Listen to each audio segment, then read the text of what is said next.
നമസ്കാരം. എല്ലാവർക്കും എഡ്യൂടെക്കിൻ്റെ ഓൺലൈൻ ക്ലാസ്സിലേക്ക് സ്വാഗതം. നമ്മളിന്ന് ഡിസ്കസ് ചെയ്യുന്നത് 9th ഫസ്റ്റ് ചാപ്റ്ററിൻ്റെ കണ്ടിന്യൂഷൻ ആയിട്ടുള്ള കാര്യങ്ങളാണ്. നമ്മൾ ലാസ്റ്റ് ക്ലാസ്സിൽ പറഞ്ഞു നിർത്തിയത് ആറ്റം എടുക്കുമ്പോൾ ആറ്റത്തിനകത്ത് നെഗറ്റീവ് ചാർജുള്ള പാർട്ടിക്കിൾസ് ഉണ്ടെന്ന് പറഞ്ഞു. അതുപോലെ പോസിറ്റീവ് ചാർജുള്ള പാർട്ടിക്കിൾസ് ഉണ്ട്, പ്രോട്ടോൺസ് ഉണ്ട്. അതുപോലെ ചാർജ്ലെസ് ആയിട്ടുള്ള പാർട്ടിക്കിൾസ് ഉണ്ടെന്ന് പറഞ്ഞു, ന്യൂട്രോൺസ്. ആറ്റത്തിനകത്തുള്ള പാർട്ടിക്കിൾസിനെ കുറിച്ച്, ആറ്റത്തിനെ വീണ്ടും ഡിവൈഡ് ചെയ്യാൻ പറ്റും. ഡിവൈഡ് ചെയ്യുമ്പോൾ ആറ്റത്തിനകത്ത് ഇലക്ട്രോൺസ്, പ്രോട്ടോൺസ്, ന്യൂട്രോൺസ് എന്നീ കണങ്ങളുണ്ടെന്നാണ് പറഞ്ഞത്. നമ്മൾ നെക്സ്റ്റ് പറയാൻ പോകുന്നത് characteristics of these electrons, protons and neutrons. സവിശേഷതകളെ കുറിച്ചാണ്. ഇലക്ട്രോണുകൾ, പ്രോട്ടോണുകൾ, ന്യൂട്രോണുകളുടെ സവിശേഷതകളെ കുറിച്ചാണ് പറയാൻ പോകുന്നത്. നമ്മൾ അതിൽ ആദ്യം ഇലക്ട്രോൺസ് നോക്കുന്നു.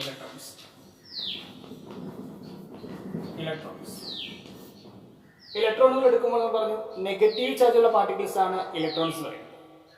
നെഗറ്റീവ്ലി ചാർജ്ഡ് പാർട്ടിക്കിൾസിനെ വിളിച്ച പേരാണ് ഇലക്ട്രോൺസ്. നെഗറ്റീവ്ലി ചാർജ്ഡ് പാർട്ടിക്കിൾസ് ആണ്, നെഗറ്റീവ് ചാർജുള്ള കണങ്ങളാണ് എന്ന് പറയുന്നത് electrons. These are very small particles and it's mass is equal to 1/1837 mass of a hydrogen atom. Okay, വളരെ ചെറിയ കണികളാണ് ഇലക്ട്രോൺസ് പറയുന്നത്. ഇതിന്റെ മാസ് എന്ന് പറയുന്നത് ഹൈഡ്രജന്റെ മാസിന്റെ 1837 ഒരു ഭാഗമായിരിക്കും. ഫസ്റ്റ് പോയിന്റ് പറയുന്നത് നെഗറ്റീവ് ചാർജുള്ള കണങ്ങളാണ് ആരെന്ന് പറയുന്നത് ഇലക്ട്രോൺസ് എന്ന് പറയുന്നത്. And it's mass is 1/1837 mass of a hydrogen atom. And it is seen outside the shell, sorry nucleus. ന്യൂക്ലിയസിന്റെ ഔട്ട്സൈഡിലായിട്ടാണ് ആര് കാണപ്പെടുന്നത് ഇലക്ട്രോണുകൾ കാണപ്പെടുന്നത്. ഓക്കെ, ഔട്ട്സൈഡ് ഓഫ് ന്യൂക്ലിയസ്, ന്യൂക്ലിയസിന്റെ പുറത്തായിട്ടാണ് ആര് കാണപ്പെടുന്നത് ഇലക്ട്രോൺസ് കാണാം. ഔട്ട്സൈഡ് ന്യൂക്ലിയസ്, ന്യൂക്ലിയസിന്റെ പുറത്തായിട്ട് ആര് കാണപ്പെടുന്നു ഇലക്ട്രോൺസ് കാണപ്പെടുന്നു. അപ്പോൾ ഇലക്ട്രോൺസിന്റെ കോമൺ ആയിട്ടുള്ള പ്രത്യേകത എന്ന് പറയുന്നത് നെഗറ്റീവ്ലി ചാർജ്ഡ് പാർട്ടിക്കിൾസ് ആണ്. Its mass is 1/1837 mass of a hydrogen atom and it is present outside the nucleus. ന്യൂക്ലിയസിന്റെ പുറത്തായിട്ടാണ് ആര് കാണപ്പെടുന്നത് ഇലക്ട്രോൺസ് കാണപ്പെടുന്നത്. അതുപോലെ നെക്സ്റ്റ് പാർട്ടിക്കിൾസ് ആണ് പ്രോട്ടോൺസ്. പ്രോട്ടോൺസിനെ കുറിച്ച് പറഞ്ഞു. പോസിറ്റീവ് ചാർജുള്ള കണങ്ങളാണ് ആരെന്ന് പറയുന്നത് പ്രോട്ടോൺസ് പറയുന്നത്. Positively charged particles are called protons. Positively charged particles ആണ് positively charged particles. Okay, its mass is almost equal to the mass of a hydrogen atom. Hydrogen ആറ്റത്തിന്റെ മാസിന് തുല്യമാണ് ആരുടെ മാസ് പറയുന്നത് ഹൈഡ്രജൻ ആറ്റത്തിന്റെ മാസിന് തുല്യമാണ് പ്രോട്ടോൺസിന്റെ മാസ് എന്ന് പറയുന്നത്. And it is present in the nucleus. ന്യൂക്ലിയസിന് അകത്തായിട്ടാണ് ആര് കാണപ്പെടുന്നത് പ്രോട്ടോൺസ് കാണപ്പെടുന്നത്. പോസിറ്റീവ്ലി ചാർജ്ഡ് പാർട്ടിക്കിൾസ് ആണ്. its mass is almost equal to the mass of a hydrogen atom and it is present in the nucleus of the atom. ആറ്റത്തിന്റെ ന്യൂക്ലിയസിനകത്താണ് ആര് കാണപ്പെടുന്നത് protons കാണപ്പെടുന്നത്. Next particles ആണ് ന്യൂട്രോൺസ്. ന്യൂട്രോൺസ് പ്രത്യേകത chargeless particle ആണ്. Chargeless particle, charge ഇല്ലാത്ത കണങ്ങളാണ് ആര് പറയുന്നത് ന്യൂട്രോൺസ് എന്ന് പറയുന്നത്. ചാർജ്ലെസ് പാർട്ടിക്കിൾസ് ആണ്. Its mass is also equal to the mass of a hydrogen atom. Hydrogen ആറ്റത്തിന്റെ മാസിന് സമാനം തന്നെയാണ് ആരുടെ മാസ് എന്ന് പറയുന്നത് ന്യൂട്രോൺസിന്റെ മാസും ഹൈഡ്രജൻ ആറ്റത്തിന്റെ മാസിന് സമാനമാണ്. അല്ലെങ്കിൽ its mass is almost equal to the mass of a proton. പ്രോട്ടോണിന്റെ മാസുകൾക്ക് ഏകദേശം സമാനമാണ് ആരുടെ മാസ് പറയുന്നത് ന്യൂട്രോൺസിന്റെ മാസ് പറയുന്നത്. And it is present in the nucleus of the atom. These neutrons are also present in the nucleus of the atom. ആറ്റത്തിന്റെ ന്യൂക്ലിയസിലായിട്ടാണ് ആരും കാണപ്പെടുന്നത് ഈ ന്യൂട്രോൺസും കാണപ്പെടുന്നത് എവിടെയാണ് ആറ്റത്തിന്റെ ന്യൂക്ലിയസിലായിട്ടാണ്.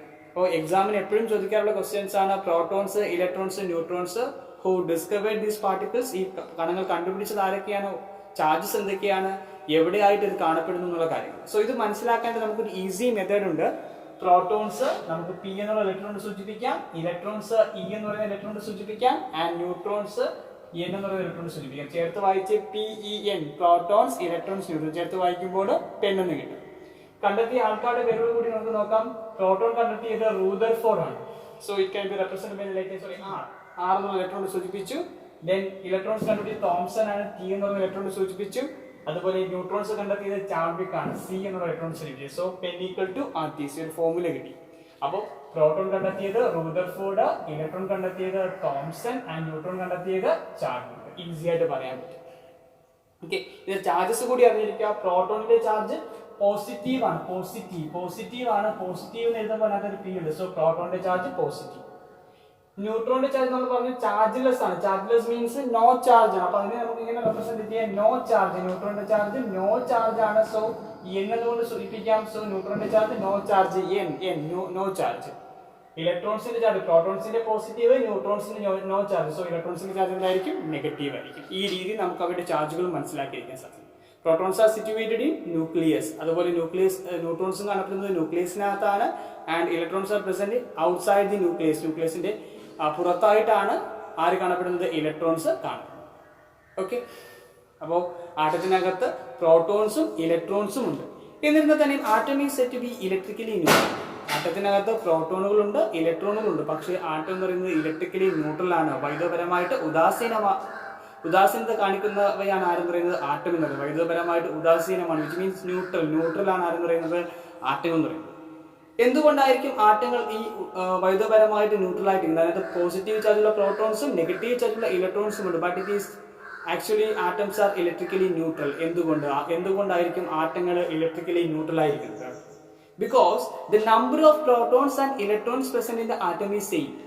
ഒരു ആറ്റം എടുക്കുമ്പോൾ ആറ്റത്തിനകത്തുള്ള പോസിറ്റീവ് ചാർജുള്ള പാർട്ടിക്കിൾസ് ആയ പ്രോട്ടോൺസിന്റെ എണ്ണവും നെഗറ്റീവ് ചാർജുള്ള പാർട്ടിക്കിൾസ് ആയ ഇലക്ട്രോൺസിന്റെ എണ്ണവും തുല്യമായിരിക്കും. അതുകൊണ്ടാണ് ആറ്റം വൈദ്യുതപരമായിട്ട് ന്യൂട്രൽ ആണെന്ന് പറയുന്നത്. ഓക്കെ, പ്രോട്ടോൺസിന്റെ ചാർജ് പോസിറ്റീവ്, ഈ പോസിറ്റീവ് ചാർജുള്ള കണങ്ങളുടെ എണ്ണവും അതുപോലെ നെഗറ്റീവ് കണങ്ങളുടെ എണ്ണവും തുല്യമായതുകൊണ്ട് ആറ്റങ്ങൾ വൈദ്യുതപരമായിട്ട് ന്യൂട്രൽ ആയിരിക്കും. ഓക്കെ, സോ നെക്സ്റ്റ് നമ്മൾ പറയാൻ പോകുന്നത് ഒരു ആറ്റം മോഡലിനെ കുറിച്ചാണ്. Rutherford's atom model. റുദർഫോർഡിന്റെ ആറ്റം മാതൃകയെ കുറിച്ചാണ് നമ്മൾ ഡിസ്കസ് ചെയ്യാൻ പോകുന്നത്. Rutherford's model of atom. റുദർഫോർഡിന്റെ ആറ്റം മോഡലിനെ കുറിച്ചാണ് പറയുന്നത്. റുദർഫോർഡിന്റെ ആറ്റം മോഡലിനെ നമ്മൾ വിളിക്കുന്ന പേരാണ് പ്ലാനറ്ററി മോഡൽ ഓഫ് ആറ്റം, അല്ലെങ്കിൽ സൗരയൂഥ മാതൃക എന്ന് പറയും. So next is about Rutherford's model of atom. റുദർഫോർഡിന്റെ ആറ്റം മാതൃകയെ കുറിച്ചാണ് പറയാൻ പോകുന്നത്. That is what is called planetary model of atom. ആറ്റത്തിന്റെ സൗരയൂഥ മാതൃക എന്നാണ് റുദർഫോർഡിന്റെ ആറ്റം മോഡൽ അറിയപ്പെടുന്നത്. Okay, so Rutherford through his experiments, through his findings, he formulated an atom model. He found that atom consists of a center called nucleus. Okay, Rutherford എന്താ ചെയ്തത്? തന്റെ experiments വഴി he found that atom consists of a center. ആറ്റത്തിന് ഒരു കേന്ദ്രഭാഗമുണ്ട്. ആ കേന്ദ്രഭാഗത്തിന്റെ ഒരു പേര് വിളിച്ചു ന്യൂക്ലിയസ് എന്ന് വിളിച്ചു. He also found that all the mass is concentrated towards this nucleus. ആറ്റത്തിന്റെ മുഴുവൻ ഭാരവും കേന്ദ്രീകരിച്ചിരിക്കുന്നത് ഈ ന്യൂക്ലിയസിലാണെന്ന് മനസ്സിലാക്കുകയും ചെയ്തു. അപ്പോൾ റുദർഫോർഡ് തന്റെ എക്സ്പെരിമെന്റ് വഴി പ്രൂവ് ചെയ്യുകയുണ്ടായി ആറ്റത്തിന് ഒരു കേന്ദ്രഭാഗമുണ്ട്. അതിനെ വിളിച്ച പേരാണ് ന്യൂക്ലിയസ് എന്ന് വിളിച്ചത്. ആ ന്യൂക്ലിയസിലാണ് ആറ്റത്തിന്റെ മുഴുവൻ ഭാരവും കേന്ദ്രീകരിച്ചിരിക്കുന്നതെന്നും ആര് മനസ്സിലാക്കി? റുദർഫോർഡ് മനസ്സിലാക്കി. ഓക്കെ, സോ ഈ ഫൈൻഡിങ്സ് വെച്ചുകൊണ്ട് he introduced or he proposed an atom model called a planetary model of atom. Okay, using his findings he introduced an atom model, that is what is called a planetary model of atom. അദ്ദേഹത്തിന്റെ findings വെച്ചുകൊണ്ട്, കണ്ടുപിടുത്തങ്ങൾ വെച്ചുകൊണ്ട് അദ്ദേഹം എന്ത് ചെയ്തു? ഒരു atom model propose ചെയ്യുകയുണ്ടായി. ആ ആറ്റം മോഡലിനെ വിളിച്ച പേരാണ് എന്താ? പ്ലാനറ്ററി മോഡൽ ഓഫ് ആറ്റം എന്നാണ് വിളിച്ചു പ്ലാനറ്ററി മോഡൽ ഓഫ് ആറ്റം. അപ്പൊ എന്താണ് ഈ പ്ലാനറ്ററി മോഡൽ എന്ന് നമുക്ക് നോക്കാം. Okay, it is just like our solar system. Solar system എല്ലാവർക്കും അറിയാം. എന്താണ് സോളാർ സിസ്റ്റം എന്ന് പറയുന്നത്? സൗരയൂഥം എന്ന് കേട്ടിട്ടുണ്ടായിരിക്കും. എന്താണ് ആ സൗരയൂഥത്തിന്റെ സെന്റർ ഉണ്ട്? ദാറ്റ് ഈസ് സൂര്യൻ. സൂര്യനായിരിക്കും അതിന്റെ സെന്റർ, സണ്ണാണ് അതിന്റെ സെന്റർ എന്ന് പറയുന്നത്. അതിന് ചുറ്റും മറ്റുള്ള ഗ്രഹങ്ങൾ എന്ത് ചെയ്യുകയാണ്? ഒരു ഓർബിറ്റിൽ കൂടി, ഒരു ഓർബിറ്റിൽ കൂടി ഇങ്ങനെ കറങ്ങിക്കൊണ്ടിരിക്കുകയാണ്. ഇതുപോലെയാണ് ആറ്റം എന്നാണ് ആര് പറഞ്ഞത്? റുദർഫോർഡ് പറഞ്ഞത്. Okay, so according to his model, atom consists of a center. ആറ്റത്തിന് ഒരു സെന്റർ ഉണ്ട്. That is what is called a nucleus. And the electrons are revolves around the nucleus in some circular path. Circular pathil കൂടി ഇലക്ട്രോണുകൾ ഇങ്ങനെ കറങ്ങിക്കൊണ്ടിരിക്കുന്നതാണ് ആര് പറഞ്ഞത്? Rutherford പറഞ്ഞത്. It is just like our solar system. So this model is called a planetary model of atom or സൗരയൂഥ മാതൃക എന്ന് വിളിച്ചു. Okay, അപ്പോൾ ഇവിടെയും പ്രത്യേകത, ആറ്റത്തിന് ഒരു കേന്ദ്രഭാഗമുണ്ട്. അതിനെ വിളിച്ച പേര് ന്യൂക്ലിയസ് എന്നാണ്. ഈ ന്യൂക്ലിയസിന് ചുറ്റും ഇലക്ട്രോണുകൾ ഒരു സർക്കുലർ പാത്തിൽ കൂടി, വൃത്താകാരമായ പാതയിൽ കൂടി ഇങ്ങനെ കറങ്ങിക്കൊണ്ടിരിക്കുകയാണ്. ഇത് ശരിക്കും പറയാൻ നമ്മൾ സൗരയൂഥത്തിന് തുല്യമാണ്. സോ ഈ മാതൃകയെ വിളിച്ച പേര് സൗരയൂഥ മാതൃക എന്ന് വിളിച്ചു. Okay, planetary model of atom. So അടുത്ത് നമ്മൾ പറയാൻ പോകുന്നത്, ഇപ്പോൾ ഏകദേശം എല്ലാവരും ഒരു അക്സെപ്റ്റ് ചെയ്ത ഒരു മോഡലായിരുന്നു റുദർഫോർഡിന്റെ ആറ്റം മാതൃക എന്ന് പറയുന്നത്. എന്നാൽ the electromagnetic theory proposed by James Clerk Maxwell. James Clerk Maxwell എന്ന സയന്റിസ്റ്റ് കൊണ്ടുവന്ന ഇലക്ട്രോമാഗ്നറ്റിക് തിയറി പ്രകാരം, when a charged body is on circular motion that emits energy in the form of radiations. ഒരു charged body, ഒരു ചാർജുള്ള കണം മറ്റൊരു ചാർജിന് ചുറ്റും. Circular മോഷനിലാണെങ്കിൽ അതെന്ത് ചെയ്യുമെന്നാണ് പറഞ്ഞത്? That emits energy. അതെന്ത് ചെയ്യുന്നു? ഊർജ്ജത്തെ പുറത്തേക്ക് വിടുന്നു. That is in the form of radiations. റേഡിയേഷൻസിന്റെ രൂപത്തിൽ എനർജി എന്ത് ചെയ്യും? പുറത്തേക്ക് വിടുന്നു എന്നാണ് ആര് പറഞ്ഞത്? ജെയിംസ് ക്ലർക്ക് മാക്സ്വെൽ പറഞ്ഞത്. So when you look at this planetary model, here it has nucleus എന്ന് പറഞ്ഞു, and it contains protons. nucleus എന്നുള്ള പാർട്ടിക്കിൾസ് ആണ് പോസിറ്റീവ് ചാർജ് കണങ്ങളായ പ്രോട്ടോൺസ്. ഈ പ്രോട്ടോണിന് ചുറ്റും നെഗറ്റീവ് ചാർജുള്ള ഇലക്ട്രോൺസ് ഇങ്ങനെ റിവോൾവ് ചെയ്യുകയാണെങ്കിൽ, സർക്കുലർ പാത്തിൽ ഇങ്ങനെ റിവോൾവ് ചെയ്യുകയാണെങ്കിൽ എന്ത് സംഭവിക്കുമെന്ന് ചോദിച്ചു കഴിഞ്ഞാൽ ഈ ഇലക്ട്രോൺസ് എന്ത് ചെയ്യും? എനർജിയെ പുറത്തേക്ക് വിടും. അതായത് റേഡിയേഷൻസിനെ എമിറ്റ് ചെയ്യും according to electromagnetic theory.